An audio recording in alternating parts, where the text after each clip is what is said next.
Brought to you by खाता book. इसका technology का लफ्ज तो कम नहीं हो सकता है, लेकिन क्यूआर का हिसाब सिंपल हो सकता है। क्या? कैसे? खाता बुक क्यूआर से मैन, ये सब ऐप से पेमेंट एक्सेप्ट करता है और फुल हिसाब को एक जगह दिखाता है। अरे हिसाब सिंपल हो गया। खाता बुक बिजनेस हुआ easy man.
I can assure you that even though there are sporadic reports of reinfection surfacing in various states, careful analysis of ICMR database reveals that many of these cases have actually been misclassified as reinfections.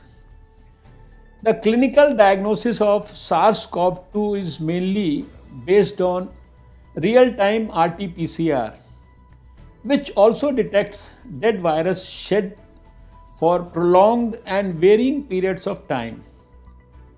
The dead virus is sometimes sequestered in various organs and is intermittently shed for several weeks or even months after recovery. However, such a patient is considered as recovered and non-infectious.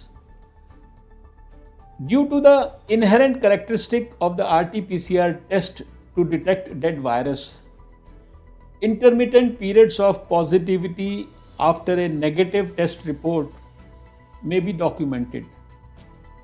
Therefore, any laboratory confirmed case, if tested over a duration of several weeks, may have intermittent positive, negative, and again positive results.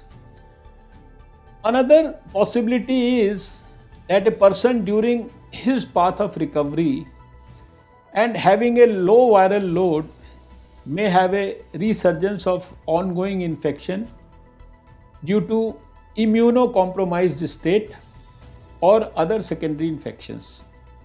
Thus, it is very important to differentiate mislabeled reinfection from actual reinfection. Actual reinfection would mean a fully recovered person getting infected by a freshly introduced virus in his or her body belonging to the same or different strain. As I had informed earlier also, ICMR is commissioning a study to understand the true burden of reinfected cases, and the results will be shared in a couple of weeks.